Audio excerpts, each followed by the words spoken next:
I will now invite the Secretary General of the United Nations, Mr. António Guterres, to address the meeting. Secretary General, thank you.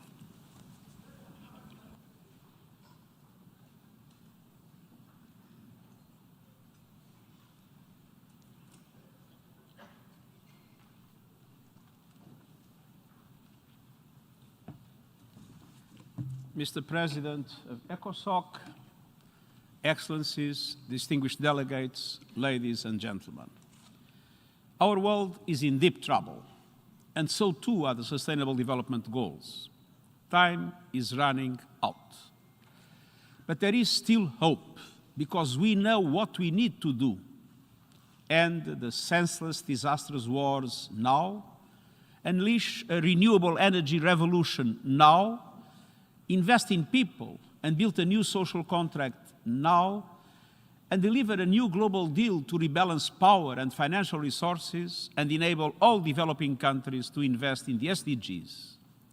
Let's come together, starting today, with ambition, resolve and solidarity to rescue the SDGs before it is too late. Excellencies, we meet at a time of great uncertainty. The world faces cascading crises that are causing profound suffering today and carry the seeds of dangerous inequality, instability, and climate chaos tomorrow. The ripple effects of Russia's invasion of Ukraine have hit amid a fragile and uneven recovery from the COVID-19 pandemic, while the climate emergency is gathering pace. Some countries are investing in recovery through a transition to renewable energy and sustainable development. But others are unable to do so because of deeply rooted structural challenges and inequalities at global and national levels. Some 94 countries, home to 1.6 billion people, face a perfect storm. Dramatic increases in the price of food and energy, lack of access to finance, and so there is a real risk of multiple famines this year. And next year could be even worse if fertilizer shortages affect the harvest of staple crops, including rice. The United Nations Global Crisis Response Group on Food, Energy and Finance has warned of the impacts of the current cost of living crisis and the future risks for next year. 60% of workers today have lower real incomes than before the pandemic. Developing countries are missing $1.2 trillion per year just to fill the social protection gap.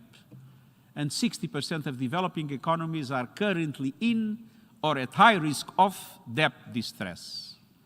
Meanwhile, the number of people forced from their homes has risen to 100 million, the highest number since the creation of the United Nations. The planet's largest ecosystems, oceans and forests, are in danger. Biodiversity is declining at unprecedented rates. Discrimination against women and girls continues in all sectors and all societies, while gender-based violence is at emergency levels. Attacks on women's reproductive rights are reverberating around the world. Implementing the Sustainable Development Goals will require $4.6 trillion per year, more money than ever before, because the international community is simply not keeping pace with the commitments it made. Excellencies, in the face of this cascading crisis, we are far from powerless. There is much we can do and many concrete steps we can take to turn things around. And I see 4 areas for immediate action. First, recovery from the pandemic in every country. We must ensure equitable global access to COVID-19 vaccines, therapies, and tests. And now, it's very important to have a serious effort to increase the number of countries that can produce vaccines, diagnostics, and other health technologies, thinking about the future. Governments must work together with the pharmaceutical industry and other stakeholders to share licenses and to provide technical and financial support to allow many other countries to produce vaccines and other medical important products. Then we must redouble our efforts to make sure future outbreaks of disease are better managed by strengthening health systems and ensuring universal health coverage. Second, we need to tackle the food, energy, and finance crisis. Ukraine's food production and the food and fertilizer produced by Russia must be brought back to world markets despite the war. We have been working hard on a plan to allow for the safe and secure export of Ukrainian-produced food through the Black Sea and Russian food and fertilizers to global markets. I thank the governments involved for your continued cooperation. But there can be no solution to today's crisis without a solution to the crisis of economic inequality in the developing world. We need to make resources and fiscal space available to countries and communities, including middle-income countries, that have an even more limited financial toolbox than 3 years ago. This requires global financial institutions to use all the instruments at their disposal with flexibility and understanding. Among other measures, they must consider raising excess limits, rechanneling all unused special drawing rights to countries in need, and reviving the debt service suspension initiative to provide immediate support to those in debt distress. And we should not forget that the majority of poor people do not live in the poorest countries. They live in middle-income countries. If they don't receive the support they need, the development prospects of heavily indebted middle-income countries will be seriously compromised.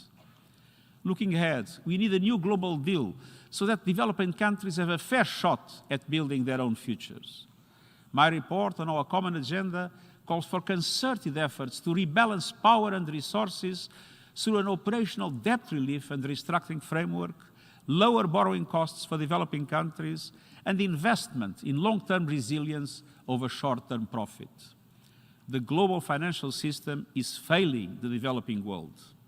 Although, since it was not designed to protect developing countries, perhaps it's more accurate to say the system is working as intended. And so we need reform. We need a system that works for the vulnerable, not just the powerful. Excellencies, ladies and gentlemen.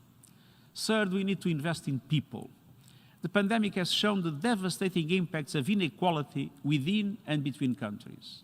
Time and again, it's the most vulnerable and marginalized who suffer most when crisis hits.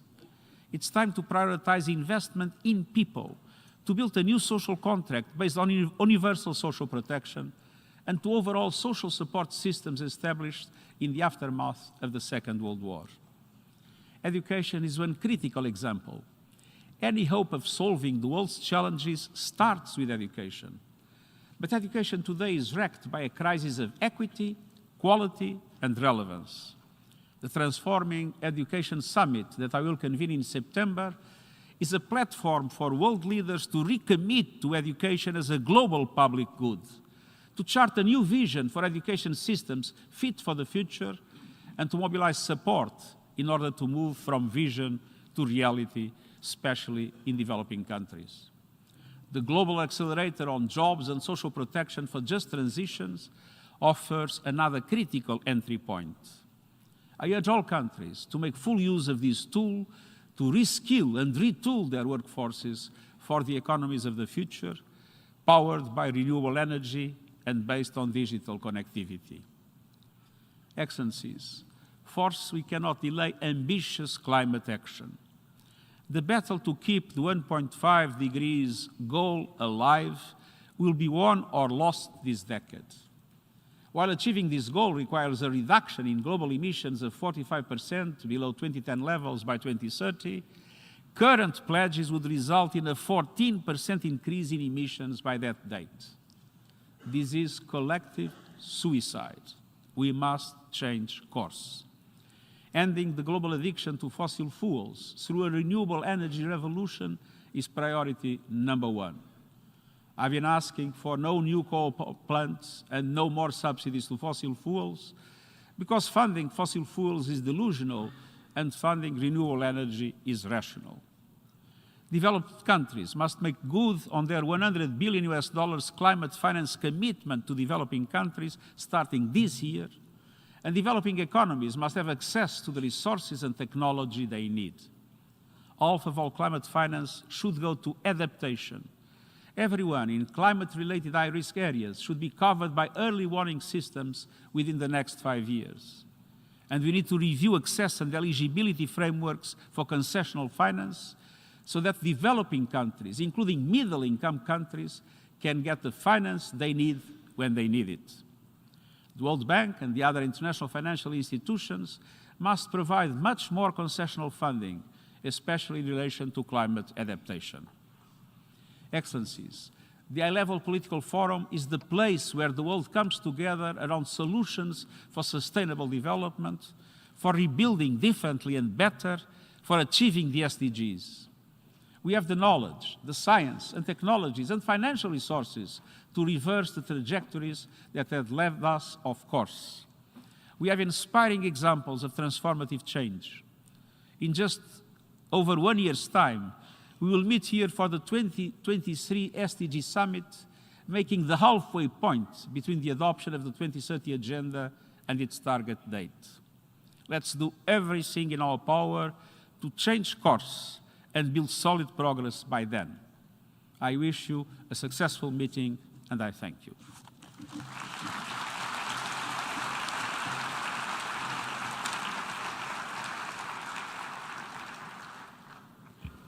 I thank the Secretary General of the United Nations for his statement. I will now invite the President of the